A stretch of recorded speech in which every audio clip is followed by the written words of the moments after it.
Hey, welcome to another episode of the Marvel and DC Retrospective Podcast. I am Kay Chamberlain, and this is another episode of Midlife Crisis where I explain every single major DC event in the universe, like in DC, in order as they happen, but only if they're like major crossovers. So I won't be doing like No Man's Land and Our Worlds at War and things like that. Things that are mostly to do with just one character. This is going to be the final part of Invasion, which is the event that we're currently covering. There's a few more tie-ins to do, and then we got Invasion 3, like issue 3, which is what we're going to be finishing up on, and then after that we're going to be going back to The Flash until the next event happens, which I think is War of the Gods. I think it's either War of the Gods or Armageddon, one or the other. But yeah, let's get straight started. So the first time we're going to be covering today is Checkmate Issue 12, written by Paul Kupperberg, with art by Steve Irwin and Al Vey. This tie-in takes place during the invasion and after the invasion has ended. And then, like, at the beginning of issue 3, like, it hints at the very end how issue 3 of Invasion is going to start. So, NASA had a massive attack on them from the invasion, but eventually the ships that were attacking left, and NASA was able to, like, one of their ships wasn't destroyed, so they were able to go ahead with a mission that they were planning on doing, which is they were going to fly into space and deploy a satellite in space that would protect them against the aliens. So that's what they plan on doing. Meanwhile, a knight from Checkmate, this knight is specifically called Connie Sims. She's our first female knight that I'm reading about out of these tie-ins that I've read. She is investigating this company called Intertech, I'm pretty sure is their name. Because these thieves have come and they're trying to steal stuff from Intertech. So she fights off the thieves, and then a car comes by, and it looks like it's getting away, but what this car is actually doing is coming and killing all of the thieves so that they leave no crumbs of evidence behind. So this car gets away, and that's when Connie realizes that all of the thieves have been shot dead. It's pretty messed up. And as she makes her way, like, to get away, somebody is watching her, and they call the police. Which kind of stuffs up her situation of, like, you know, she's trying to keep everything on the low, but now the police know about what's going on. And so she decides that she's going to have to take part in NASA's mission if she wants to stop whatever's going on, because apparently the stuff that they've stolen from Intertech is related to the NASA shuttle launch that they're going to be doing. So she has to infiltrate the NASA shuttle launch team to figure out which one of them is, because one of them is a traitor, one of them is trying to do something. So basically what's going on is one of the members of the team is in communications with the aliens, and so they plan on turning against their team while mid-flight in space, and instead of deploying the satellite, going and meeting with the aliens. And when they meet with the aliens, they basically want to talk to the aliens and get the aliens to, like, give them weapons and stuff, because they believe that, like, if they work with the aliens, Earth could be better. And obviously, you know, any rational person does not want to work with these aliens that have invaded Earth and killed millions of people, you know. So Connie meets the NASA shuttle crew that she's supposed to be going to be spending time with for a while. You got Ray Allen, you got Naomi Crenshaw, you got Ben Rogers, who is the leader, and you got Vic Galati. So Connie does her training for the NASA shuttle, and it goes wrong. She's in like the gravity machine or whatever it's called, and it starts spinning really fast and it breaks off and almost kills her. And she realizes that somebody tried to kill her, and it would have had to have been somebody on the team. Eventually, she discovers that it's Dick, because she's investigating in her room while wearing her night costume, and he comes in and then runs away, and she chases after him, but then bumps into the rest of the team, and they kind of hold her down because it's not Connie, it's just a knight, so they're like, who the heck are you? She doesn't want to hurt them because they're innocent, so she manages to get out of their grasp because she's a knight and she's awesome.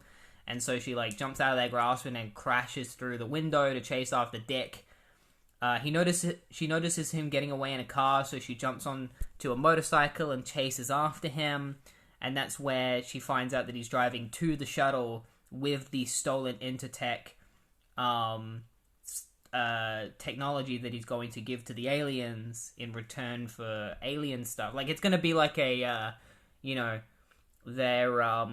give you some of our stuff, you give us some of your stuff kind of situation. So she heads into the shuttle after Dick, and that's when Dick kicks her in the face and is like, I knew you were following me, get away from me. And he tries to set off the shuttle, but she tries to stop him, and it ends in Dick being thrown off of the shuttle because he loses his footing, and he falls to his death. And Connie's just like, man, I wish it didn't have to end that way. And even though Dick is dead, I don't think it's over, because there's more guys down there. And they're probably, like, somebody down there is probably still a part of this. So, without Connie's knowledge, the rest of the NASA team comes onto the shuttle because they've decided to launch now, because they needed to launch sooner rather than later. So Connie is stuck on the shuttle, and she's like, well, I guess I'm going to have to take a ride with them in order to make sure that this shuttle doesn't get tampered with.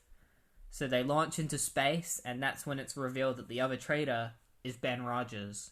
So he turns on his friends by throwing a gun on them, explains everything that I've explained, which is about how they want to talk to the aliens and get their technology, but Connie comes out from the bottom of the shuttle, like, comes in through, like, one of the doors, revealing herself, beats up Rogers, and that's when they realize that the fleet of aliens are leaving Earth, at the end of issue 2.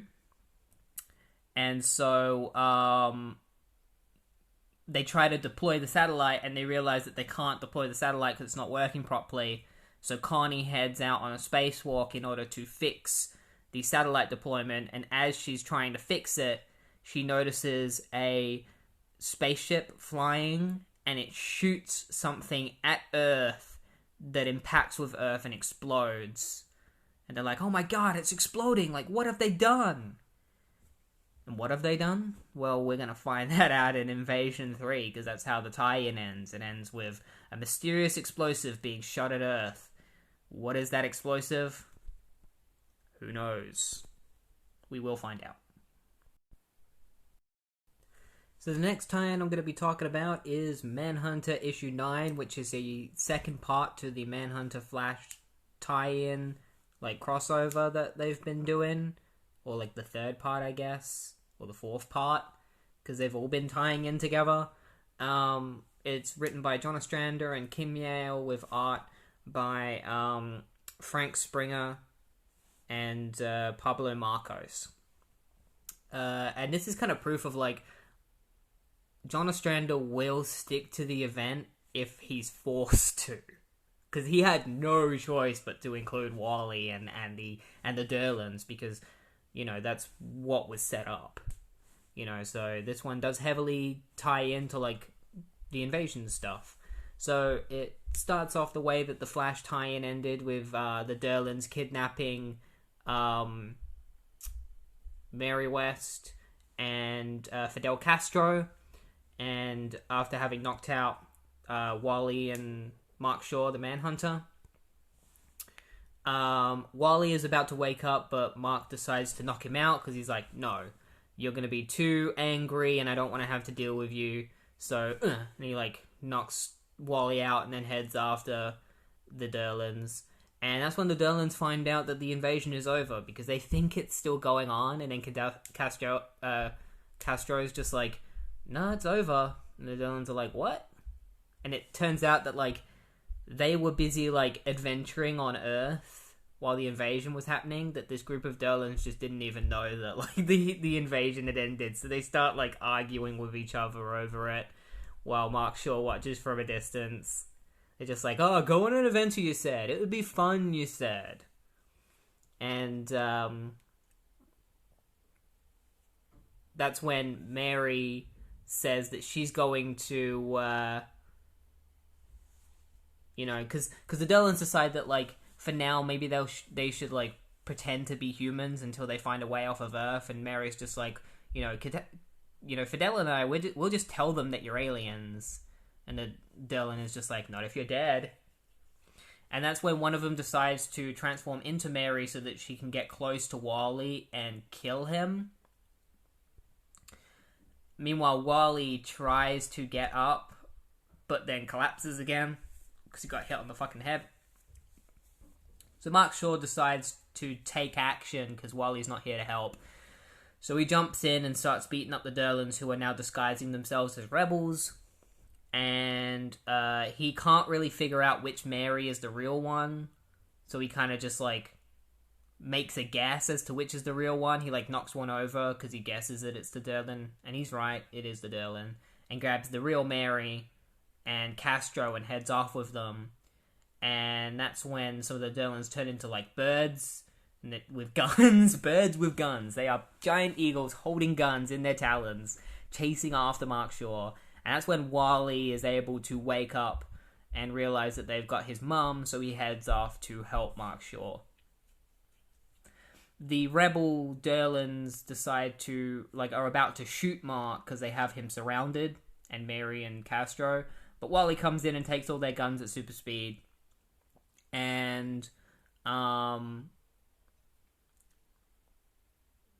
of the Marys goes to hug him, but Wally doesn't know if it's his real mom or not, so he kind of just shoves her away. And that's when Wally's dad shows up. It's like, hey, Wally, I'm alive. And Wally's just like, Dad?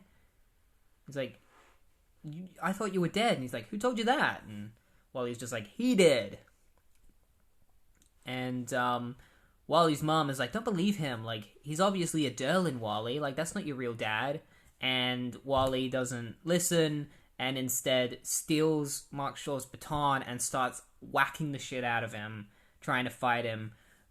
Mark Shaw has, like, these blinding discs that he uses to blind Wally, which gives him a chance to be able to throw Wally, so he throws him like a frisbee, just, like, goes and throws him away, and then continues fighting the Derlins. But then Wally tornadoes his way back in and fights Shaw again. That's when Shaw realizes that he can't beat Wally, so he's just not going to fight him. So he decides to sit down, and Wally's just like, what are you doing? And he's like, I'm not fighting you, I refuse to. And Wally's like, well then I'll kick you into the ground like a peg. And Mark Shaw's just like, yeah, go on ahead. Wally's like, why aren't you fighting? He's like, as much as I'd like to pin back your ears, it'd be a waste of time doing that because your mum may die. Wally's just like, why should I believe a word you say? You told me my father was dead. And he's like, your father is dead. And he's like, liar! And that's when Mark explains that, like, it's, like, Wally is only believing the Derlins lie because he wants to believe the fact that his dad is still alive so that he can have that final talk with him that he never got to have. So he can finally talk about everything that he wanted to say to him before his dad died. And that's when Wally kind of snaps out of his anger and decides to actually help his mom against the Derlins by beating them all up, which then reveals that they really are Derlins, including his dad was actually a Derlin. Wally can't figure out which is the real Castro or which one is his real mom, so Mark Shaw uses, like, this infrared thing in his eyes so he can see, like, which ones are humans or not, and he just sees which ones are the humans and then shoots the Derlins, which reveals them. He doesn't kill them, just reveals who they are. And Wally's just like, why didn't you use that before? Mark Shaw's like, I don't use that infrared stuff unless I know for sure I need to use it. You know, I thought they were human, remember? Like, I didn't know which ones were the aliens. Why would I even think of using that until now? And so it kind of ends there, and Castro is like he's gonna arrest Mark Shaw for trying to kidnap him, but then Mary's like, you should arrest the Derlins because Mark Shaw tried to save you, you know, or Mark Shaw did save you. So Castro just kind of goes like, all right, whatever, and walks off, and it's all good after that. And Wally and Mark, like Wally asks Mark for help because he's lost sight of Chunk, so he asks Mark if he can help him find Chunk, and Mark disagrees at first until Wally says that Chunk is rich, and so Mark's like, all right, let's go look for him. So they go to look for him, and that's when a massive flash happens. A massive explosion happens that Mark and Wally are caught in, and we're going to find out what that is in Invasion Issue 3, because that's where the tie-in ends. Definitely one of John Ostrander's better tie-ins, these Manhunter ones, purely because he was forced to tie them in. By having them be directly connected to the Flash issues, it meant that he couldn't get out of it and be like, oh, I'm just going to do my own story and only mention the event. It's like, no, John, you're doing this. And, you know, I don't know why he doesn't, when he's on his own, like, why he doesn't do it. Like, he knows how to write good stories that are tied into the event. I enjoyed this one. You know, I just wish he'd committed more within, like, Suicide Squad. You know? The next tie-in I'm going to be talking about is Wonder Woman. It's Wonder Woman issue 26. It is a crossover tie-in with Captain Atom. It starts off... well, first of all, it's written by George Perez and with plot assist by Keith Giffen and Carrie Bates, because Carrie Bates was writing Captain Atom at the time, and Keith Giffen is one of the main writers of JLI. Because the issue starts off with Wonder Woman hanging out with the JLI after the invasion. The JLI all really like Wonder Woman. They're like, man, she'd be great on the team. Even Rocket Red is like, man, Wonder Woman's great. You're married. Remember, you're married. And Wonder Woman really enjoys the Justice League, and she's even starting to like Guy Gardner. There's even a little bit of a hint that maybe she likes Guy Gardner more than just a friend of, like, never even thought of that, but the possibility of Guy Gardner and Wonder Woman being a thing. I wonder if that ever was brought up again. But she wonders if the JLI would ever consider having a Themysciran on the team. And, spoiler alert, Wonder Woman would eventually join the JLI at some point. I think during the late 80s, like early 90s, she became a member occasionally. So after that little moment with JLI, Wonder Woman heads to Boston because recently in Wonder Woman comics, I was able to piece this together without having to read it, Hermes really fucked up Boston because he teamed up with Phobos because Phobos tricked him and released this monster called like Ixion on Boston, which destroyed Boston. And so now all of the people in Boston hate Hermes, and Hermes has been like basically put into God detention. So Wonder Woman goes to Boston, and she's just really depressed over what's happened in Boston. Meanwhile, Hermes is met by Harmonia, who basically tells Hermes that, like, because he's a god, he deserves to be worshipped by the humans, so he should go back to Boston and plead for their worship. Or, like, not beg for it, but, like, just tell them to worship him. So that's what he decides to do. He heads to Boston to try and get their worship back. Meanwhile, Wonder Woman goes to an Air Force base to rendezvous with Etta Candy, who was almost died during the invasion. And they have to go and talk to the general because he wants to meet with them, and that's when he's like, hey, Captain Atom's here. And Captain Atom reveals that, like, Steve Trevor is missing, as we remember from the Captain Atom issue. Steve Trevor is currently missing, because he was replaced by a Derlin. So their goal is to go and find Steve Trevor. They know that the Derlin base is in, like...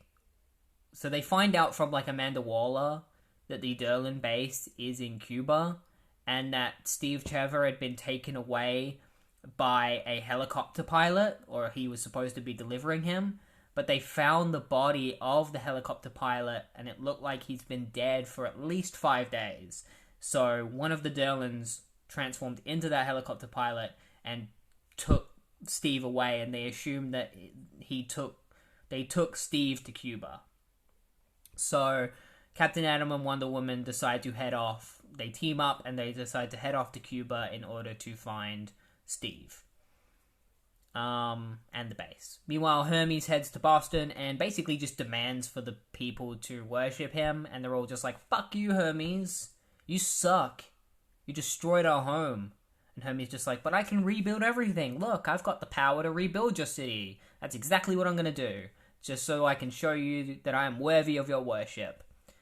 And then a mysterious figure sees Hermes, and this mysterious person hates Hermes, and we'll find out who that person is real soon, because it's kind of fun. But just know that they're related to Boston, so if you know anything about DC Comics, you might know who I'm talking about. Meanwhile, the Derlins are heading back to their base. They have Steve Trevor, and they've been torturing him for information. Or at least Steve Trevor is in the base, and there is a Derlin heading to the base, and he is talking to the Derlins in the base who are torturing Steve Trevor for information, and they're torturing him so much that they reckon Steve Trevor will want to die after the torture is over. Like, once he's given the answers that they're looking for, he'll be willing to die, because that's how much torture he's been in. Wonder Woman and Captain Atom catch up to the Derlin's plane, and they hitch a ride on the bottom of it and force it to land in, like Wonder Woman grabs on the bottom of the plane and forces it to land in Cuba, and then Captain Atom finds the Derlin that was on the plane and blasts him, knocking him out. And so that gives them a free rein to enter the base, but the Derlins are expecting them. Meanwhile, Hermes, it rebuilds the city of Boston, and then the Creeper shows up because he is one of Boston's protectors. Now, the Creeper is Jack Ryder, who is a Batman, like a side character in like the Batman series. He's an investigative reporter, like he's a TV reporter, who basically ended up in a similar situation to the Joker, where he got exposed to chemicals. But these chemicals, instead of making him become like the Joker, they created a separate personality for him called the Creeper. And when he becomes the Creeper, he transforms into this yellow monster with like green hair, like this creepy yellow dude with green hair, and he's just like complete wacko crazy. Like, he's so crazy that even the Joker is afraid of him. Like, that's the Creeper. And so the Creeper, hates Hermes because Hermes destroyed his home, so he beats the shit out of Hermes and like fights Hermes, and everyone's watching him fight Hermes, and they're all cheering on the Creeper because Boston loves the Creeper and they hate Hermes, so they're cheering on the Creeper. It's pretty great. Meanwhile, Wonder Woman and Captain Atom infiltrate the Derlin base. One of the Derlins tries to pretend to be Captain Atom, but Captain Atom revealed his real identity to Wonder Woman, which was Cameron Scott, and Wonder Woman tricks the Derlin by asking the Derlin if Cameron Scott is being held captive too, and the Derlin's like, "Yeah, you can get him alongside Steve," and that's when Wonder Woman's like, "You're not Captain Atom," and beats up that Derlin. And meanwhile, another Derlin tries to trick Captain Atom by pretending to be Wonder Woman, but and he draws a rifle on Captain Atom, and Captain Atom's just like, "You want to find out if that rifle is gonna work on me?" And then it cuts to a panel of the fake Wonder Woman being knocked out, and Captain Atom's just like, "I guess it didn't work. I guess that's our answer." So Captain Atom and Wonder Woman find Steve Trevor, and they set him free, and Captain Atom decides to head off because he's got business to do in his own comic book. So he flies away. He's like, "See, I'm going back to my own series." And meanwhile, Creeper and Hermes are still having a fight, but Hermes starts using his godly powers to beat up the Creeper, and he wins. Like, he beats the Creeper, or like he gains an upper handing. But then all of the Boston people are just like, "Hey, like, you cheater, stop using your god powers against the Creeper and just fight him like a normal guy. Like, why can't you fight him fair, you smuck? Like, you suck." And then Wonder Woman breaks up the fight by jumping in and tying up the Creeper in her lasso of truth. And that's when Hermes realizes, when he sees that everyone is kind of like friendly towards Wonder Woman and stuff, he realizes that maybe it will just take time for them to come to like him, and that he shouldn't try to force it. And so he kind of like reflects on that and is like, maybe if I just be a good person, eventually the people in Boston will come to like me, but it will just take time. And after that, a big flash of black light happens, and we'll find out what happens in Invasion 3, because that's how the tie-in ends. It ends the same way that the other ones ended. Big explosion. And yeah, that was the Wonder Woman tie-in. Really enjoyed it. Really cool to see Wonder Woman and Captain Atom team up together. Finally got, tied up that loose end of Steve Trevor. I might have said Steve Rogers a couple of times. I don't know. It's Steve Trevor. That's just, when I'm talking fast, sometimes I'll make mistakes. I'll say the wrong name or something. What was the other thing I was going to say? Oh yeah, and it was cool seeing the Creeper fight Hermes. That was really fun as well. I really enjoyed that. So the next time that I'm going to be talking about is Captain Atom Issue 25, written by Cary Bates and co-written by Greg Weisman, with art by Pat Broderick and Bob Smith. So taking after Invasion 2, Captain Atom has been working to the bone, commanding all of the superheroes, so he's spent. And so, like, he's on a plane with the president, and he's zonked, like, he's out. And, the president, like, wakes him up real quick, and he's like, "Hey," like, it's the president's assistant who wakes him up, and the president is like, is it okay if me and, Captain Atom have, like, a bit of a conversation? He's like, "Yes, sir." And so President and Captain Atom have a conversation about, like, what kind of reward the captain is going to get. And the captain says, like, his goal right now is to prove his innocence, because obviously, as we know, he has been accused of murder, which means that he is now, like, had to keep himself away from his family and create, like, a whole new identity called Cameron Scott. He no longer goes by the name Nathaniel Adams. But he wants to do that the right way. The president does offer to give him a presidential pardon as a reward, but Captain Atom says no, he wants to do it the right way. And so the president says, like, "Okay, or I've got another idea for a reward for you. You can rejoin the Air Force as Captain Cameron Scott, because you'd recently lost the rights to that whole identity, but now you have it back, so now you can pretend to be Cameron Scott again, so at least you can do that, instead of just being Captain Atom all the time. And plus, you love being in the Air Force, so that's a bonus. And also, you're going to get a medal for helping in the invasion." And so Captain Atom takes the deal. He's like, "Yeah, that's great. Awesome." And he heads off to get his medal alongside the JLI, which includes Major Force. Major Force is in this. Apparently, he took part of the invasion. Major Force is a character who... He's like Captain Atom's, like, arch nemesis, sometimes reluctant ally. Right now, he is an ally. Not even really being forced against his will. He's actually trying to be a hero because he wants to be respected by people, and that's kind of that's Major Force's thing, is that he wants people to respect him, or, like, at least notice him. And right now he's trying to get that through respect by being a hero. So they go to get their medals.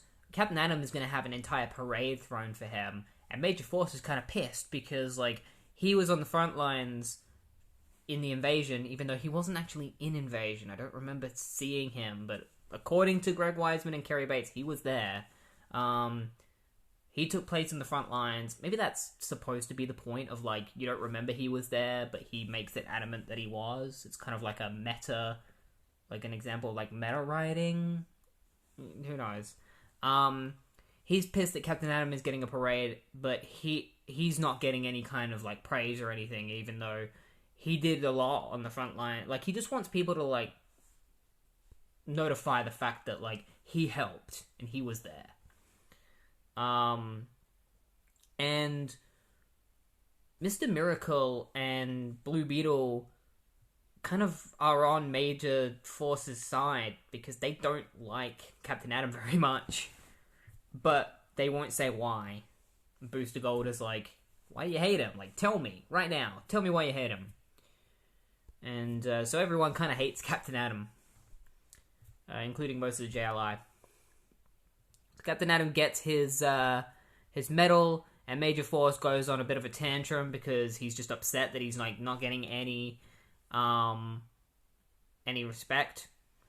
So he decides to leave and just have like a bit of a jump around because he's pissed off. So General Eiling tells Captain Atom to go after him and just have a chat with him. And so Captain Atom goes off and he meets with Major Force, and he talks Major Force into just filming a little dance number for a director, just to like get to occupy Major Force's mind, and help bring down his temper. And so he does that. He does like a little dance number. It's kind of cute. He's got like a little tuxedo on. It's weird to say that Major Force is like a character that could be likable and be like a good person, but he could. You know, this is before he killed like Carl Rayner's girlfriend. Like, this is before this character was essentially, like, assassinated or, like, made to be a villain, an irredeemable villain. Right now, he's kind of a redeemable villain. But, yeah, Major Force gets in trouble by the director because he gets distracted. So the director gets really pissed at him for getting distracted, so Major Force attacks the director. And so Captain Atom... Like, he doesn't attack him, he just throws him into water. And so Captain Atom takes him away, and he's like, come on, like, let's go. Calm down. And so Captain Atom, away from those people, has a talk with Major Force, and Major Force gets really pissed off at Captain Atom and is just like, you are hogging all the glory. Like, I helped in the invasion, and I'm not getting any thanks. You're getting all the thanks. You're getting all the medals. You're getting your own parade. I want a cut of the deal. Like, I want people to praise me for helping them, you know? And then, as they're arguing, a blimp comes over, and there are people inside the blimp, and they're essentially saying, like, if you don't give us a bunch of money, we're gonna level, like, the entire, like, 200 feet of the city. And so Captain Atom and Major Force decide that they're going to stop the blimp. Major Force is literally like, hey, let's go stop the blimp. And Captain Atom is like, nah, I'm gonna do it myself. Stay here. So he goes off to stop the blimp. He blasts through, like, the wires of the blimp, causing, like, the carriage with the guys in it to fall. And Major Force is like, I got it! And he uses, like, his matter powers to create a bridge to try and catch it. And he's about to catch it, and then Captain Atom steals it from him and takes him away, which pisses Major Force off. He's like, like, I was about to save those people, and you took it away from me, Captain Atom.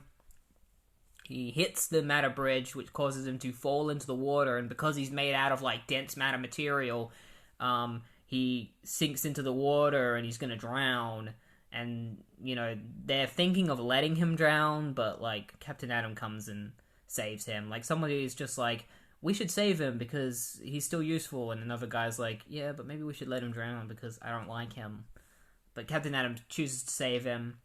And that's when Major Force meets this woman from earlier who noticed... it's Major Force meets this woman from earlier who noticed him while he was dancing. And they see Captain Atom on, like, the TV screen in the parade. And so Major Force kind of, like, complains to her about Captain Atom. And then her boyfriend shows up and she reveals that she was just using Major Force to make her boyfriend jealous. So Major Force attacks her boyfriend and then takes her hostage because he's had enough, and he's like, that's it. I'm so pissed off. If no one's going to give me any respect as a hero, then I guess I'm going to be a villain, because at least then people will, notice me and and stuff. And that's all I care about. So, Captain Atom has to go and talk him out of killing this woman. Meanwhile, Major Force has, this stuff in his body that's, gas that's supposed to, if he ever gets out of hand, they'll activate it and it will knock him out. But they try doing that, and it doesn't work on him anymore because he's gotten used to it and he actually likes the smell of the gas. So they instead consider blowing his brains out, because they got another thing in his neck that'll blow his brains out if he kills this woman. And Captain Atom talks him out of doing it and says that, if you kill this woman, they are going to blow your brains out. And Major Force eventually listens to him and he's like, you know what? You're right.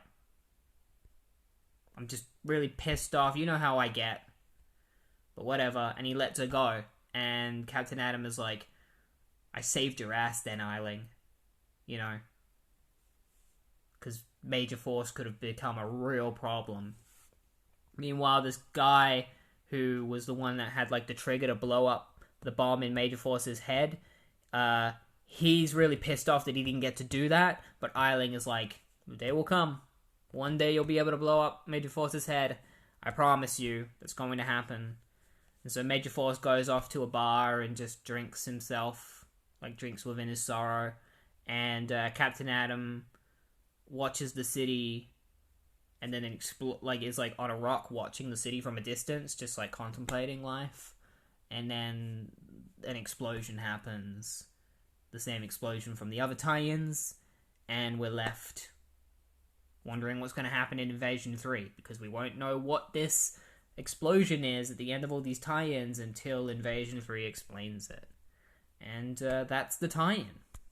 I really enjoyed it. I think it really does a good job balancing Major Force's character of he is not irredeemable. He is a psychopath, but it's because he has emotional issues, and if somebody were to actually treat him with respect and help him, he could very well become a hero. And it's very frustrating when Captain Atom just refuses to actually Captain Atom hates him for reasons, but at the same time he should just help. If Major Force wants to do good and be a superhero, Captain Atom should just let him and help him. But he's just hindering him because Captain Atom is just a jerk and just is not very good at this kind of stuff, he's not very good at redeeming people. But yeah, I enjoyed that a lot. Real good. The next tie-in I'm going to be talking about is Justice League International issue 23. This is a really good issue. This is really fun, especially if you like writers using second-rate villains to tell a good story. It's written by Keith Giffen, who's sadly no longer with us. J.M. DeMatteis. And J.M. DeMatteis. Sorry, I'm a little bit thrown off. With art by Kevin Maguire and Joe Rubinstein. So it starts off at the end of Invasion Issue 2. The JLI have come across a ship, and they're basically just looking over the ship, figuring out what they're going to do with it. They start kind of arguing amongst themselves as to what they're going to do about the ship, and Martian Manhunter's starting to get really pissed off with some of the members, especially Blue Beetle and Guy Gardner are pissing him off the most. And that's when Guy Gardner proves Martian Manhunter's disdain for him by just going ahead and picking up the ship with his Green Lantern ring. And they're just like, what the hell are you doing? And Guy Gardner's just like, I'm doing what we're supposed to be doing. I'm taking action. I'm just gonna throw away this piece of junk. But Mr. Miracle is like, yeah, but we don't know the structure of this ship if it's gonna be sound. And then, like, as he says that, the ship rips apart and crashes to the ground. Meanwhile, a group who would eventually start calling themselves the Injustice League are trying to get another alien ship started. They're led by a villain known as Major Disaster, who has the ability to just cause, like, disasters that are around him. He has, like, the power to, like, resonate bad luck. He plans on using the alien ship to take over the world. We don't know how he's going to do that. That's just, like, the end goal of his plan, is that with an alien ship he'll be able to take over the world. And he also wants to knock over a couple of gas stations as well, because he's never done that before. He's accompanied by Bruce, who is just a friend of his that he met in jail, who's helping him start up. He's just a regular dude who's helping him start up the spaceship. And he's also accompanied by Clock King, who is a Green Arrow villain, and sometimes a Batman villain. Big Sur, who is a Flash anti-hero, because he started off as a villain, and then he became a good guy because he was just misunderstood. And he used to be depicted as, like, really, really stupid, but then he became a genius, and now he's stupid again, and they don't really explain why. Well, they do. Keith Giffen and J.M. DeMatteis just kind of explain it as, like, him being a genius just weared off, and now he's just back to being how he was before. And then you got Multi-Man, who is... I think he's called Multi-Man because he has multiple personalities. I don't know if it's because he can multiply himself. He never does that in this issue. But he does mention that he has manic depression. So at certain points he just ends up being, like, suicidal and, like, just really depressed. Especially because he doesn't like Big Sur. And so they're trying to figure out how to turn on the ship, and they're not doing such a great job. So Clock King decides to go out and visit Clue Master, who is another member of the group. Clue Master's just chilling on a rock. Clue Master is the father of Stephanie Brown, who is Spoiler. That's the name of her character. She's a member of the Bat family. Clue Master is basically, like, he's very similar to the Riddler. He's like the Riddler, except he only deals in clues. So yeah, Clue Master is just contemplating, and he's just like, Clock King's just like, how's it going? And Clue Master's just like, I thought I saw something on the island over there. Like, I've just been chilling here. You know, what's the plan? And Clock King's just like, well, Major Disaster says that we're gonna go, like, fight Superman or take over the world or something. Clue Master's just like, oh, sounds great. Meanwhile, the JLI are chilling while Mr. Miracle and Guy Gardner are forced to look over the scraps of the ship. Guy Gardner thinks that he's being forced to clean up the mess that he made. But what he doesn't know is that Mr. Miracle was sent there to look to see if there's anything that's salvageable, anything interesting within the scrap that they can find. Mr. Miracle is being pissed off by Guy Gardner because he's just trying to do his job, and Guy Gardner is just annoying him. And Guy Gardner is just like, I'm going to stay here and I'm going to keep annoying you. Because, like, he just refuses to leave. And so Mr. Miracle is just like, fine, whatever. Stay if you want to. Meanwhile, Bruce finally gets the ship started, and he says that he can fly it, but, you know, Major Disaster just has to put his trust in him, and that's when he comes up with the name of their team, which is the Injustice League. Guy Gardner, earlier on, Booster Gold I think it was Fire, she talks about how, like, she noticed some, like, activity going on another island, so they were seeing the Injustice League. Guy Gardner hears the Injustice League talking over their ship radio because they accidentally turned it on, and so because he hears bad guys, he decides to fly off because he wants to beat the shit out of the bad guys. So he orders his ring to take him off to find them, and Mr. Miracle's like, Guy, wait! Meanwhile, the Injustice League are flying through the sky, and they see something on their radar coming at them. It's Guy Gardner. He knocks on their ship, asking them to let him in. And they decide to fly away from him instead. And so Guy Gardner decides to go after him. He's like, no one gets away from Guy Gardner. You're going to play hard, are you? And so because Guy Gardner is going after them, Martian Manhunter is like, we gotta go after him as well, because we can't trust Guy Gardner to deal with this himself. And so Blue Beetle and the rest of the JLI get into a ship, except for Mr. Miracle, I don't think he's in there. And they fly after Guy Gardner, but Blue Beetle really sucks at flying. So Martian Manhunter forces Blue Beetle out of the chair to take over, and to... Oh, Mr. Miracle is there, sorry. He gets Mr. Miracle to take over flying the ship for them. Meanwhile, the Injustice League accidentally fly into Earth's atmosphere, which causes an argument between between Major Disaster and Multi-Man, but their argument is cut short when when Guy Gardner, like, crashes through the ship, creating a hole in it, which then causes their ship to fall from the sky. So Martian Manhunter decides that he needs to stop the ship from falling, so he leaves their ship and catches the Injustice League's ship. But as he catches it, Guy Gardner blasts a hole straight through it. And he's like, well, of course it was Guy Gardner that was the problem. And that's when they take the Injustice League and they hand them over to the army. And the army takes the Injustice League off to take them to prison or something. Probably Belle Reve. And so the Injustice League are, like, being taken to prison. And Major Disaster says, like, it's all good, like, I'll come up with a new plan, like, I got a new secret plan that we're gonna use to take over the world, and everyone else is just like, shut up, Major Disaster, and they all beat the shit out of Major Disaster because they just had enough of him. Oh, and Martian Manhunter actually tells Major Disaster that they can't use the name Injustice League because it's been copyrighted, and that he'll see him in court. He's like, I'll see you in court, because we copyrighted the name Justice League. Even if you put, like, an IN before it, like, you're still voiding copyright.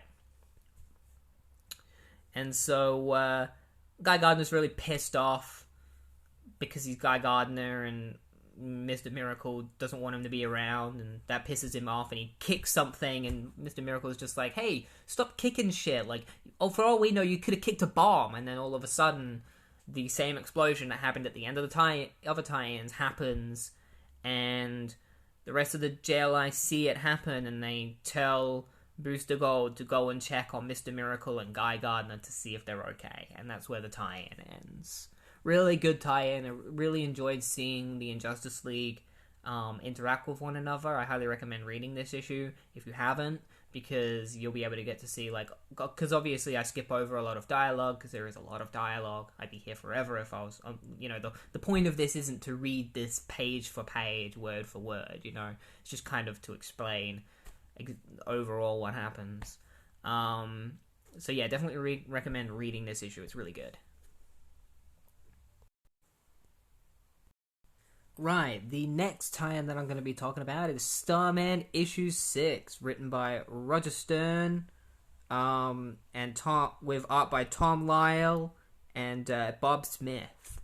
It features Blue Beetle, Power Girl, the Atom, the Power Elite, and Green Lantern, though they don't mention that Green Lantern is actually in the issue. He appears on the cover, so that's kind of like a idea of that he is a part of it. So, Starman is helping Australia rebuild, like helping with like the destruction in Australia. So he's in Sydney right now, and he's at the Sydney Opera House trying to keep the top of the building afloat because it's about to fall. But he starts struggling, and that's when Green Lantern Hal Jordan comes in and helps him, and then Power Girl comes in to help as well. And Starman's just like, oh my god, like Hal Jordan knows who I am. He's like, thanks for the help, Lantern. Like, should I have called him Lantern? And Power Girl's just like, it's better than calling him Green. And so Power Girl decides to leave. She's like, catch you later. And Starman meets the Atom. And they kind of bond over how the fact that like neither of them really chose to be heroes, and they're kind of navigating being heroes. And Starman's just like, hey, you read a book, didn't you? Like, can you give me a couple of tips on being a hero? And the Atom's like, yeah, sure. Like, make sure you keep your identity a secret. And, like, he's given Starman all these different tips. And Starman asks him if he's heard of a group called the Power Elite. And Adam is just like, no, I haven't heard of them. And Starman's just like, they tore into me a few days ago. I'd love to know where they are right now. And that's where we find out that the Power Elite are currently trying to torture the Derlin that they captured from the last issue to get information out of them. The Derlin keeps lying to them that he is the professor, but they have their professor there with them, so they know that he is a Derlin. So the Derlin transforms into a dragon creature to try and attack them, and they start attacking the Derlin, and then they use a tranquilizer dart on him to turn him back to normal again, so that they can then get information out of him. And one of the members of the Power Elite puts his foot on him to try and crush his pelvis. And that's when one of the other Power Elite members is like, hey, we're not here to torture this thing. So it's kind of showing that there's a little bit of conflict between the Power Elite. Some of them are kind of evil and want to torture this thing, while some of them are actually well-meaning and want to be good people. So Dr. Melrose meets up with Winters, another member of the Power Elite, and they come up with the idea of letting the Derlin filling the Derlin up with this crazy juice that will make it rampage throughout the city, and then taking it down so that they look like heroes. So that's the plan that the Power Elite plan on doing. Meanwhile, Starman hitches a ride with Blue Beetle, who helps him get most of the way to Phoenix, and then he leaves Blue Beetle's ship. He's like, thanks for dropping me off, and changes his clothes back to normal, just to regular clothes. And that's where he meets a guy named Jack McNeil, who decides to give him a ride to Phoenix. His name is Jack McNeil, and I swear, is he named after Nah, that's definitely not something. So he takes Starman to Phoenix, or most of the way there, but they stop by a 7-Eleven, and so Starman asks his name is Will Payton. So Will decides to ask him to drop him off at the 7-Eleven because he sees his sister Jane at the 7-Eleven. So Will reunites with his sister Jane, and she knows that he's Starman. I think all of his family know that he's Starman. They just don't know where he's been for the last couple of days.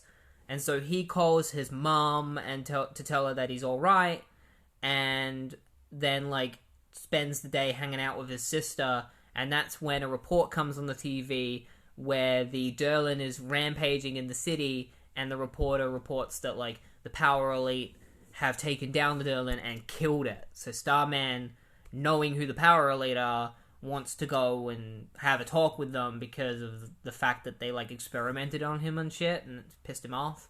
So he heads off to find them. But when he gets there, they're already gone. And so he gets a guy to tell them where they've gone. He's like, where are they? And this guy's just they're at the, they went off with a couple of scientists. They're at the Hutchings Institute, west out of town. You can't miss it. And so Starman leaves to go after them. And the Power Elite are in their Power Elite bus and celebrating. And that's when their bus gets attacked by Starman, who shows up to, beat the crap out of them. But they all fight back. And so Starman has a massive fight with the Power Elite. He gets picked up by one of the members who has the ability to grow really big, but he uses his powers to burn her hands so that she lets him go. And then he just beats the crap out of them. Melrose tries to who goes by the name the Levitator. He tries to throw the bus at Starman to beat him, to kill him, but it doesn't do anything. And then the massive explosion that has happened in all of the tie-ins, this big black explosion that clouds everything in darkness, goes off, and everyone's just kind of whoa, a bomb? What the heck? And that's where the tie-in ends. It ends with their fight being cut short by this mysterious explosion that we've been seeing lately. And I think there's a couple more tie-ins, and then eventually we're going to find out exactly what this is. But we know that it's leading into whatever it is going to get answered in Invasion Issue 3. I enjoyed this issue. I do think that the Starman series is kind of just like we need to sell this series, so let's put like all these heroes in it. Because so far, like, I know these have all been tie-ins, but they've been very like heavy on like look at all these heroes that Starman is interacting with. But I guess he's supposed to be a character that's like, he's new to being a superhero, so part of this story is him meeting other superheroes and learning from them and stuff, which I like. It's good.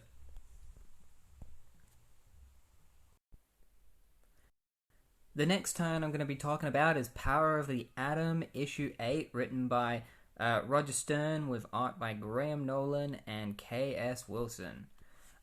So Ray Palmer, aka the Atom, is currently in Australia, where he's like, the invasion is over, and now he's going around helping people who have been stuck, like who are trapped under debris and stuff. So he finds a guy and uses his powers to lift some debris off of him to help him, but then a Kun sniper shoots them from a distance. So Adam shrinks and sneaks up on the Kun and takes his gun, and then the Kun's just like, "How dare you take my gun? I'll fucking kill you!" And then the Atom's like, "Alright then," like, and just fights the Kun and beats the crap out of him, and then has him at gunpoint and is like, "Don't move or I'll shoot you."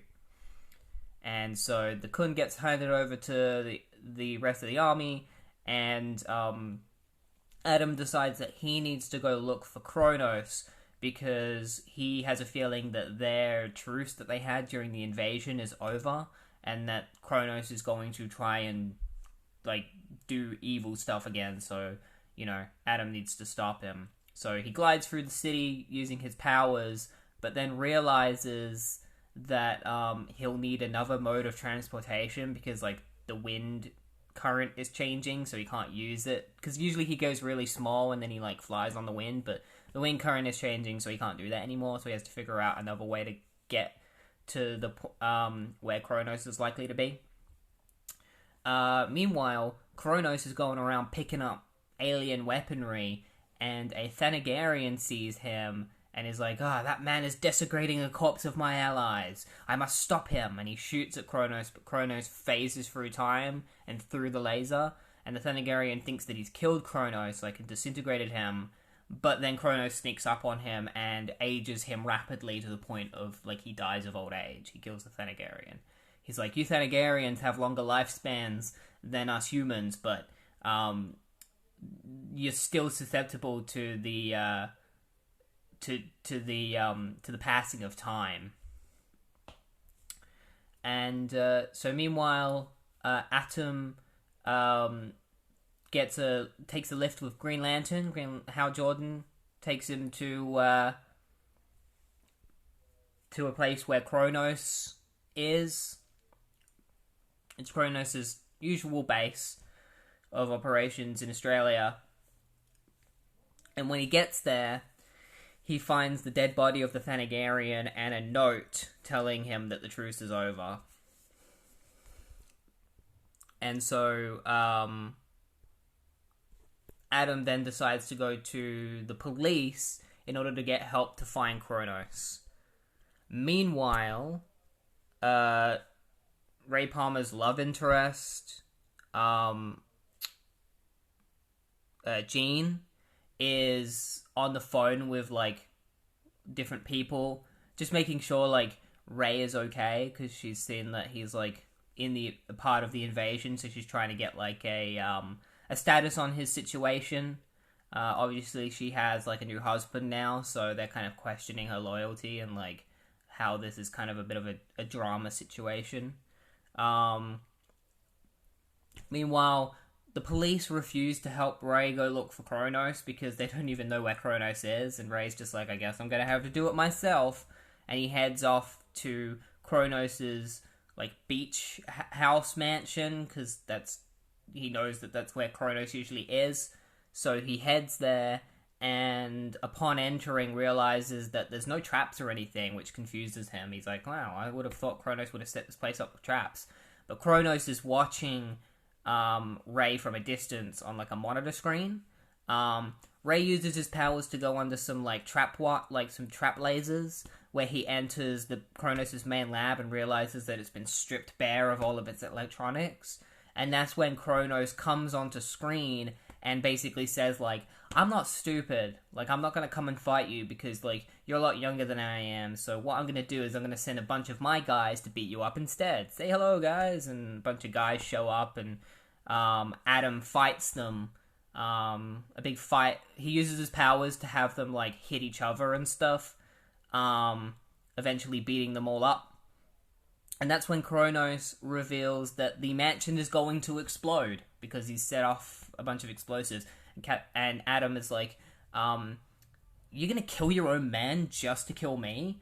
And Kronos is like, nah, I can just phase out my men. They've got these vests on. I can just phase them out as soon as the explosion happens. So he phases out a bunch of them. But one of them doesn't phase out because his vest has been damaged. And so the mansion explodes with both this last guy and the Adam inside the mansion. So Kronos and his butler head down to the remains of the mansion where they find, like, the guy, like, his mooks that he's, like, phased out. They're all of their bodies have phased back in, so they're all scattered around. And he realizes that one of the vests has been ripped open. His butler's like, we should get away from here because the police are going to find this mansion, like, and they're going to trace it back to you. And Kronos is like, nah, I got plenty of alibis. He notices the vent is ripped open, and that's when the Atom reveals himself because he was hiding inside the vent. So he jumps out of the vent and tries to fight Kronos. His butler tries to shoot at Atom, but Atom just knocks him out. And then Kronos tries to age Atom by touching him, but Atom reveals that, like, the white dwarf star power that he has negates the aging effects. So Kronos decides that today is not the time he's going to kill the Atom because he can't do it. So he decides to just go away. So he uses his powers to teleport away, and then as the Atom is about to leave, because he's like, well, I might as well leave now and face Kronos another day, Kronos blips back and is like, I can't teleport, look, because of the explosion, like, it's causing my my abilities to fritz out. And Adam's just like, what explosion? And then the explosion from all the other tie-ins happens, and we'll find out what happens in Invasion 3. And that's the end of the tie-in. I really enjoy it. It's Roger Stern. Like, Roger Stern is a good writer. Like, he's done some great Superman tie-ins. He's done some great, Atom tie-ins. He had a great run on Spider-Man. Like, I would recommend, I don't have time to read it, the whole thing, but I would say go back and read Roger Stern's Power of Atom, because it's pretty good.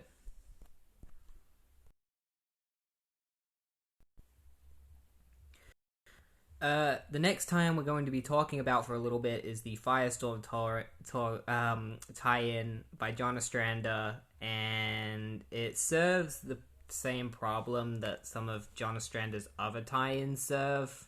It's issue 81, if you want to read it. It's by John Ostrander, with art by Tom Grimberg, and Arnstar and Sam De La Rosa. And it just doesn't have anything to do with the aftermath of the invasion.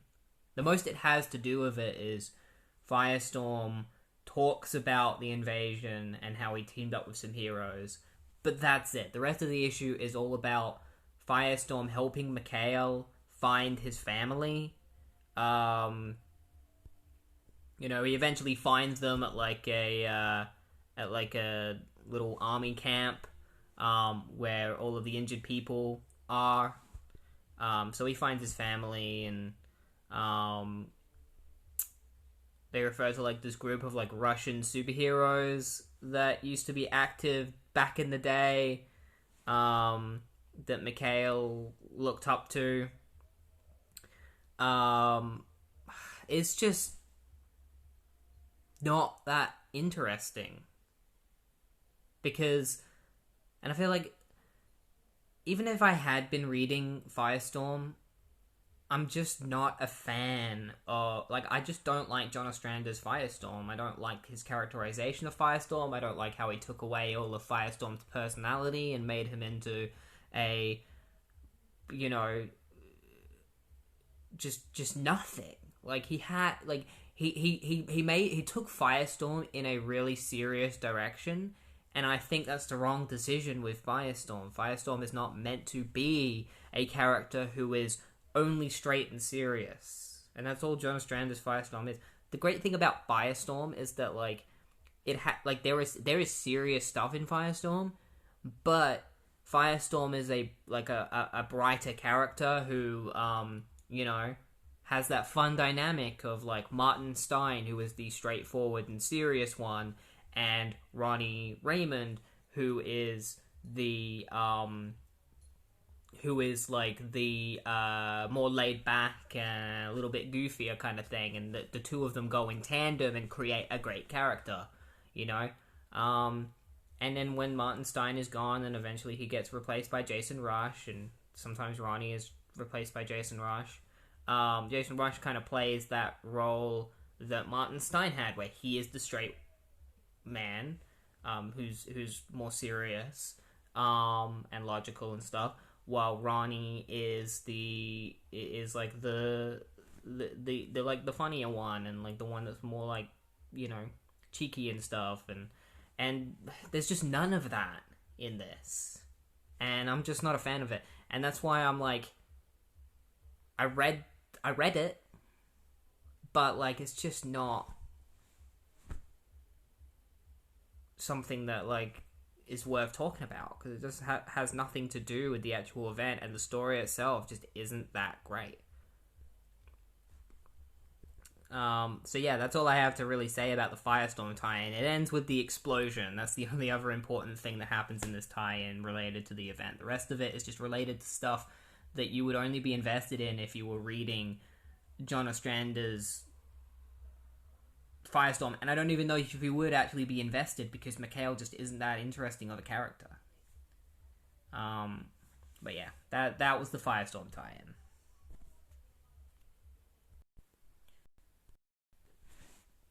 It's the final tie-in. It's the final tie-in for Invasion, Doom Patrol. And then we're going to be covering Invasion Issue 3, and then we're going to be done with Invasion. So yeah, we got the Doom Patrol tie-in. It's Issue 18, written by Paul Kupperberg, with art by Graham Nolan and Timothy Dazan. And it continues pretty much right after the last tie-in, where the Doom Patrol helped Aquaman fight in Atlantis, and Arani was roasted by the alien ship's thrusters, and she died. And man, the Chief, Niles Calder, is a real dick. The way that he refers to her throughout this entire issue is that he's just like, oh, this poor like demented woman. Like, this poor woman who was crazy. Oh, poor demented woman. I can't, like, she was so aimless and lost. Like, it sucks. It's a poor woman. She died. A poor demented woman. Like, he's just like that the whole time. In fact, I think a couple of them refer to her that way. They're really shit about referring to Arani in a really derogative way, especially when she's dead. So, Gargax and the Doom Patrol end their alliance, and Gargax is pretty open. He's just like, and I'm gonna come back and I'm gonna kill you all. See you then. And Niles is just like, alright, we'll be waiting for you. So the Doom Patrol head back to their base, and everyone's welcoming them with open arms, which they're not used to. And they're like, well, you know, you help them and they cheer for you, but then, like, the next second, they'll turn your backs on you because we're all different, you know, like, because we're all weird. Rhea, one of the members, she has, like, magnetic powers. She's talking to Scotty, who is the one that got he got powers from radiation, and he has leukemia, and he's dying from it, but most of them don't know that. Rhea is talking about how sad she is that Irani's passed away, but she's like, I didn't really like Irani, but like, she was a member of the team, and so I'm sad that she's dead. But like, I didn't like her. Like, she literally says that she's like, I didn't like her, but she was part of the team, so I'm sad that she's dead. Like, did you really have to say that you don't like her? Like, please, you know? And that's when Scotty is like crying when Rhea's talking about like death, and then Scotty's just like, Rhea, I've got cancer and I'm dying, and Rhea's just like, what the fuck? Like, what? You got cancer? You're dying? And Scotty's just like, that's why I'm like determined to be on the team. It's because like I don't want to die in a stupid hospital bed. I'd rather die out on the field with you guys since I'm gonna die anyway. And Rhea's just like, you're the strongest man I know. And then Scotty's just like, a man, huh?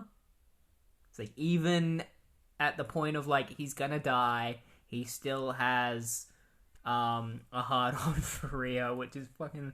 It's just weird that like that whole conversation about Scotty having cancer and dying ends with like a boner moment for Scotty of being like, oh, you think I'm a man, huh? It's like, what? Why? Why would you take it in that kind of direction? Nothing about that conversation felt romantic at all until the very end, where it was like, oh, are Rhea and Scotty gonna have, like, are they gonna bang each other? Jesus. So Gargax decides to get some weaponry from an alien ship that's just in space that was left over from the invasion, so that he can come back to the Doom Patrol's base and destroy it. Meanwhile, Tempest is talking to like he's like talking to the mayor or something, and the mayor wants to hold like this big grand funeral for Irani, and Tempest almost beats the shit out of him because he's like, I don't want a big funeral because I know that you're only going to be doing it to put on a show so that you can get money from people, so like you better just make the funeral real small because that's what we want. Like, we don't want your showmanship. And as he's like, you know, gonna beat the crap out of this guy, a big explosion happens, and so Tempest grabs him and takes him to safety, while Robot Man and Negative Woman, who is Valentina, because Larry isn't Negative Man anymore. I don't know how, because I don't read Doom Patrol, but like he lost his powers and he looks normal again. Like he's got like he looks like he's been cured of like his deformities. So we got a woman as Negative Woman. So she decides to help distract Gargax's forces, or like hold them back, while the rest of the Doom Patrol arrive, because Larry gets sent to call the rest of the Doom Patrol, and they all arrive and they all fight the Gargax's forces, but they don't do very well at all. Rhea's powers get like set off, and so she starts like bouncing around because she has the ability to like use her magnetic abilities to kind of like fly around and shit. Like, she controls like the magnetic forces around her body and she can like fly and stuff, but they get offset, and so she starts like losing control of her powers. While Larry is trying to leave the building to go and get help from the president, because he gets sent off to go get the president, he gets like an explosion happens like right above his helicopter that he's about to fly away, and he gets covered in rubble, and his fate is kind of left unknown of like, is Larry dead? Like, is the original Negative Man dead? Meanwhile, Scotty's just like, I may have cancer, but I'm gonna beat the shit out of these Gargax guys. And so, like, he has the ability to, like, burn people, but with his touch.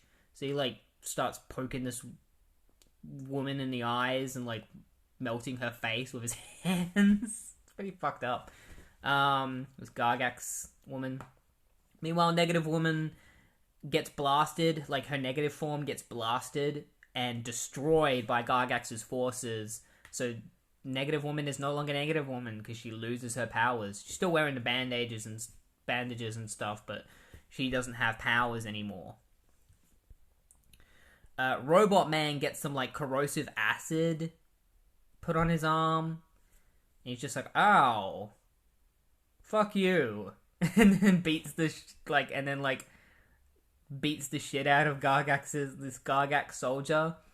The Doom Patrol are losing. Like, they're doing real bad. They're gonna die if Niles Calder doesn't do anything. And so he gets given the codes by from the president to activate the Strategic Defensive Initiative satellite that's in orbit around Earth.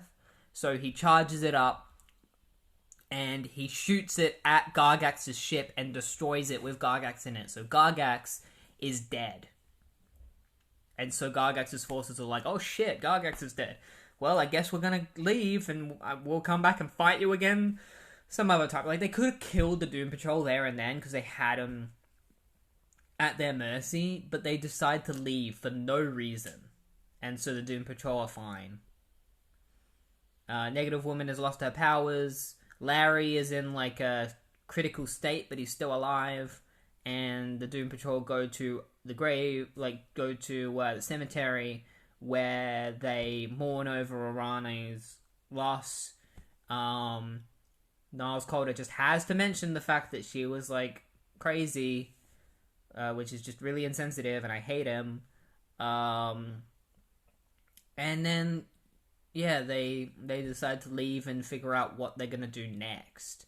And that's when the massive explosion that happened at the end of the other tie-ins happens in this one, and we're gonna find out, we're finally gonna find out what this mysterious explosion is when we read Invasion 3, which is coming up next. This tie-in was fine. I've had people saying that Doom Patrol had the worst tie-ins in Invasion, or that the tie-ins were really bad. They're not. There's some real depressing shit, but I wouldn't say that they're bad. I wouldn't say they're as bad as the ones that just don't even bother trying to, like, tie into the Invasion at all, or, you know, I don't know. I would still rank these lower than all the other ones, but not as low as, like, the Suicide Squad one, or the Firestorm one. Alright, it's time for us to talk about Invasion Issue 3, the final part of the Invasion event. It all ends here. So, Invasion Issue 3 is, sorry, just gotta bring it up. It's written by Keith Giffen and Bill Mantlo, with art by Bart Sears and Dick Giordano. And Bart Sears is doing his best to do, he's trying to do, Todd McFarlane. His art does look a lot like Todd McFarlane's in terms of, I think he's trying to imitate Todd McFarlane, because as we know, Todd McFarlane did issue 1 and 2. I don't know why he didn't do issue 3, but he didn't for some reason. But yeah, the issue starts off literally getting straight into it. Massive explosion happens. Turns out it was the gene bomb that the Dominator, the Dominator scientist, remember how he was talking about how he found a way to get rid of metagenes entirely? This is how he did it. He created a gene bomb and he sets it off, and it wipes over the entire planet Earth. All of the metahumans on Earth witness it happen. Superman witnesses it from space, because he's still in space at the moment, because at the end of his tie-in, he left Earth. So everyone gets hit by this wave of energy, all the metahumans, and the Dominator's just like, yes, my power has worked, and I will get all these accolades for what I have done. I have obliterated the metahuman gene. So the first person to be affected by the gene bomb is Major Force. He's at the bar, and the barkeep refuses him a drink, so he leaves, and that's when he his powers start going out of control. And we notice that all of the metahumans on Earth, their powers are going out of control. Captain Atom is about to explode, so he tries to get away from people, but he can't get away fast enough, and so his body starts exploding with energy. Green Lantern Hal Jordan and Green Lantern Guy Gardner would eventually go and try and contain his explosion using their powers. Starman is freaking out, Firestorm is freaking out, and the Rocket Reds are trying to help him. The Doom Patrol starts freaking out, except for Robot Man, because he's not a metahuman, so all of his friends are just their powers are going out of control. So the JLI, Oberon and Maxwell Lord, decide that they're going to team up with Lex Luthor, because Lex Luthor offers his help with because these heroes are probably going to need to be like hospitalized or cured or something. So he decides to help do that, and Maxwell Lord and Oberon reluctantly agree. And Maxwell Lord decides to send out JLI members and any people who aren't metahumans and don't have superpowers, or their superpowers don't come from their genes or metahuman genes, to go out and find any metahumans who are out of control and try and rope them in and help them. So all of these metahumans are going like berserk. General Eiling is told to send troops into battle, but he decides against sending in human troops because they feel like it's not the right time for that, and they should leave it up to Earth's powerless heroes first before doing that. Surprisingly, Batman doesn't really do a lot. You'd think that this is where he would shine during Invasion, but no, he helps like one character, but yeah, he doesn't do anything really. Booster Gold and Blue Beetle go and help Animal Man, who is freaking out, using Booster Gold's force field. Some of the JLI members, like Mr. Miracle and Hawkman and Kilowog, go and help the new Guardians, who are all freaking out. And the Suicide Squad have to deal with some of the supervillains at Belle Reve going out of control. So they team up with the Atom, who was delivering Kronos, to help them. And Count Vertigo is like being killed by this character called Nightshade by accident, because obviously her powers are going out of control. So he's like, help me! And Amanda Waller's just like, I don't know what I'm gonna do. It's almost like she's gonna let him die, because she obviously doesn't care. Manhunter is trying to stop the Flash. Starman is dealing with like human troops who are currently waiting on the front lines for a go-ahead by the president. And then, while Martian Manhunter is helping Doctor Doom with the Doom Patrol freaking out, suddenly they stop freaking out and they all just go into a comatose state. And they're like, ah, shit. Looks like things have taken a turn for the worst, because now everyone's in a coma. Meanwhile, the Omega Men are currently with the people that escaped from the prison, and these people have started to be referred to as the Blasters. Reason why they're called the Blasters is because blasters are what made their powers come forth. They were shot with a bunch of blasters, and now they get called the Blasters. That's horrible. Like, could you imagine if you were in, like, a plane crash and you got your powers and, like, or, like, you were just in a plane crash and then people just started calling you Plane Crash? Like, that's horrible. And so they decide that, like, the Omega Men are going to bring the blasters to Earth, and, when they get to Earth, they're probably going to help the heroes that are in comas. And yeah, all the heroes are in comas. So I don't know what's going to happen next, but we're about to find out. So, the Mediplex, or it used to be like Lex's Mediplex, has been turned into a place where they're keeping all of the heroes that have ended up in a coma. Not all of the heroes with powers have ended up in a coma, just most of them. And they are hopefully going to figure out a cure for these heroes. And they decide that the best way to find out a cure is for a bunch of the heroes that aren't in a coma to go to the Dominion world, because the Dominion world would likely have a cure. Like, not a lot happens during this chapter of the issue. There's just a lot of talking about, like, getting the cure and going to the Dominion world to get the cure. Blue Beetle, Guy Gardner, and Martian Manhunter are visiting some of the JLI members that are currently in comas, like Fire and Ice, and they get called by Maxwell Lord to go and, have a meeting with him. Maxwell Lord is actually starting to show signs of, like, sweating and, like,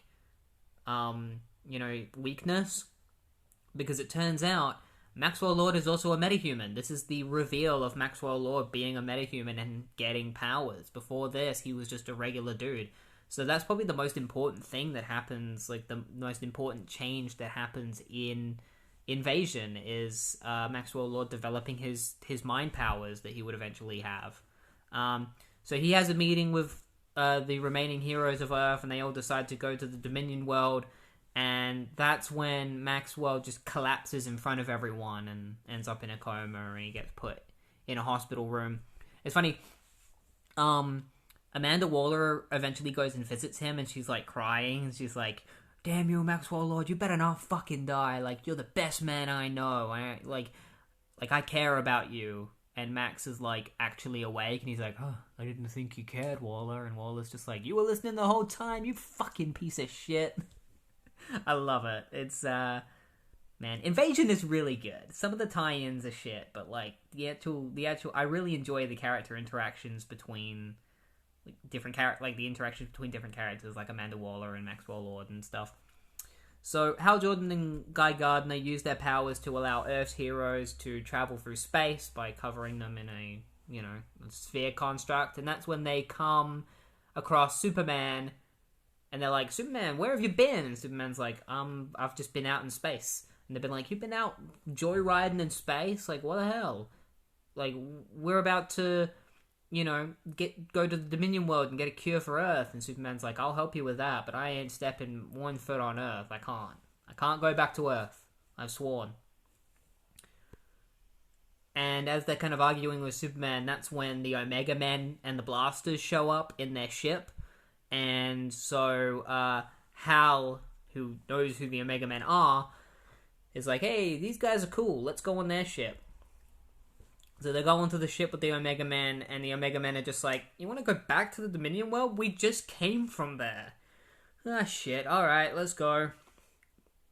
So they decide to head back to the Dominion world. Snapper Carr is a member of the Blasters. I think I mentioned it previously. He has powers now, and he's talking about how, like, he used to be, the mascot of the Justice League, and now he is a full-fledged superhero like everyone else. And he's like, to Martian Manhunter, he's like, "You better treat me like a superhero, because that's what I am now." And Martian Manhunter's like, "I had no intention of stopping you from going to the Dominion world and fighting for your life. I appreciate it. I think it's very strong of you." Meanwhile, one of the first heroes dies from the coma. You'd never guess who it was. It's Scott Fisher, the guy who has, the member of the Doom Patrol who has leukemia and has cancer. Yeah, he died. He died from his cancer because it wasn't preventable, and I think his powers were like prolonging his death, but now that he's in a coma, he just dies. And so Scott Fisher is dead, so that Grant Morrison doesn't have to use him in his Doom Patrol run. That's literally the only reason these Doom Patrol characters died and were killed off, is because they were all characters that Grant Morrison didn't want to use, and so they killed them all off. Or just got them out of the way. So they either died or are in a coma. Meanwhile, Hal Jordan goes and visits Callista, a member of the Omega Men. She was in love with Primus, who was killed off in Invasion Issue 2. They're still keeping Primus's body in stasis, and Callista is just like, "Hal, I just need some time alone. Like, I'm really sad over Primus's death." And Hal's just like, "Hey, I get you. He was a great guy. I'm sorry for your loss." And then he leaves. And meanwhile, 2 of the Dominators on the Dominion world are talking about how pissed off they are that this other Dominion, Dominator, used the gene bomb. He's like, "Man, you screw things up even worse. Like, our goal was to eventually have metahumans of our own, and now this guy's fucked up, and now we're not going to have any metahumans. So we better come up with some kind of cure. Like, hopefully..." Because they're like, "Hey, did you cut this, Dominator's head off for being an idiot?" And they're kind of like, "No, because we're going to see if he can come up with a cure for this to save his own life, and then we'll probably, execute him anyway." So, yeah, the Dominators start walking towards a cure for their own gene bomb. So the Omega Man and the JLI just happen to hear this transmission coming from these 2 Dominators talking, and so they decide that Martian Manhunter is going to disguise himself as a Dominator so that he can infiltrate the Dominion planet and talk to the Dominator that is being kept in a cell. So they use the help of Snapper Carr, who has the ability to teleport people one at a time. So he is able to teleport Martian Manhunter in his Dominator disguise down to the Dominion planet. And Martian Manhunter discovers that the cell is all the way on the other side of the planet, so he needs someone to go down there with him as protection. So they beam him back up and then beam him down again with Robot Man later.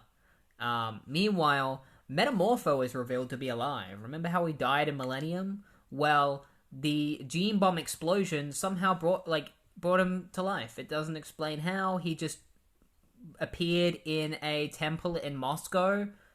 Like an explosion just happened and he was back. And he's like, I'm alive, yay! And that's all he does. That's all he does in this issue.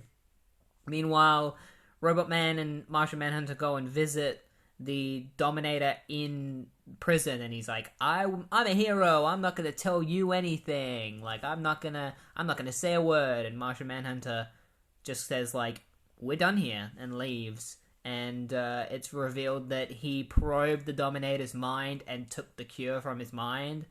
But they have to go back to the prison that they broke out of, the Stalag, because that's where the Dominator's lab is, and that's the only place where there is equipment in order to make the cure. So they gotta go to the Stalag and break into it. And Tygo's just like, we gotta break back into the prison?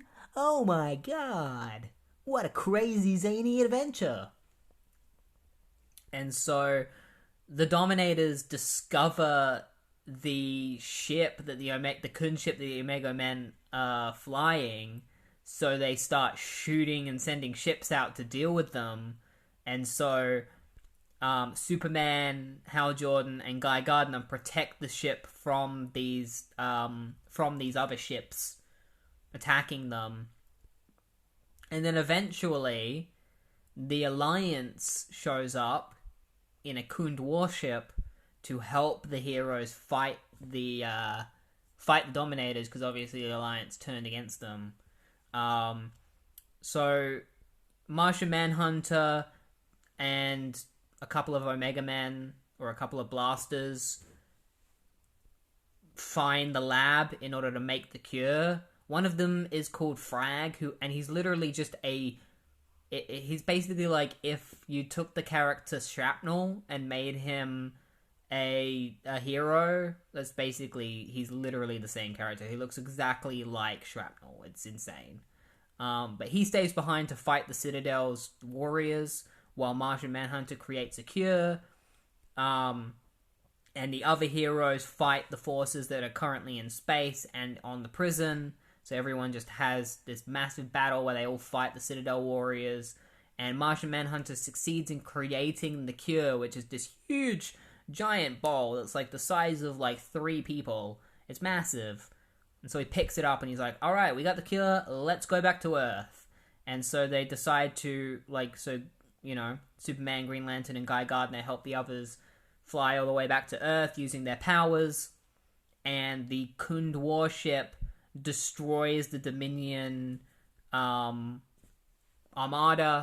and as it explodes, the heroes enter hyperdrive and manage to get out of there just in time. So they head back to Earth with the cure, and Superman decides that he's just going to wait in space and watch it as the cure enters Earth, because he still refuses to be on Earth. He's like, it's not time for me to get back into Earth. He kind of lies. He's like, I don't really have a reason for what I'm doing, but in his head he's like, it's because I feel like I just don't deserve to be on Earth at the moment. So he remains in space, and from space he watches the cure get dispersed over Earth, and all of Earth's heroes are cured. And that's it. It explodes. There's a bunch of reporters who are reporting on the fact that the heroes are getting better and coming out of their comas.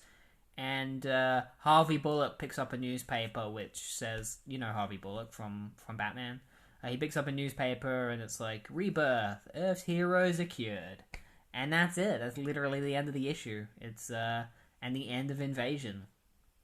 I think Invasion was good. I really enjoyed it. Issue 3 was definitely the weakest of all the issues, because it definitely felt like they did the whole conflict in issue 2, and then they were like, but we're on a 3-issue, we're tied to doing 3 issues for this, so we gotta do a 3rd issue. So a lot of issue 3 is just like a lot of characters just talking about how many heroes are in comas, and how like the heroes are dying and that they need to go get a cure, and there's just a lot of that.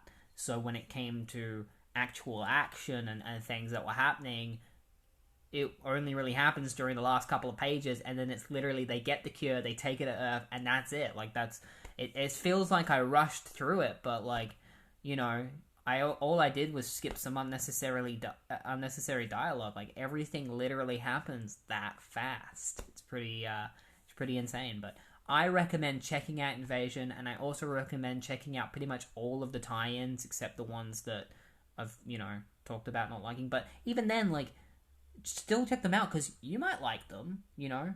I don't think they were terrible or bad. Like, I just didn't like them. They just weren't for me. But who knows? Maybe you'll like them. But yeah, this has been Invasion and another episode of the Marvel and DC Retrospective Podcast. I hope you really enjoyed it. If you did, you know, feel like please rate the podcast, you know. It would mean a lot. And you can follow me on Twitter at KChambo, CAICHAMBO. It's where I update about the podcast and, you know, if there's any changes in scheduling, which there normally isn't, but it's just in case. And yeah, there'll be a new episode next Sunday. We're going to be getting back to The Flash. We're going to be reading The Flash. And then I think the next event after this is... I think it's Armageddon. It's either Armageddon or Wonder Woman or War of the Gods. So we got those to look forward to, but that's going to be a while away. I think that's like 2 years worth of issues away, so we'll probably get through a good amount of Flash before we have to do another massive event. But yeah, this has been Invasion. Had a great time. I hope you did too, and I'll see y'all next week for some more Flash. See you then. Have a good one.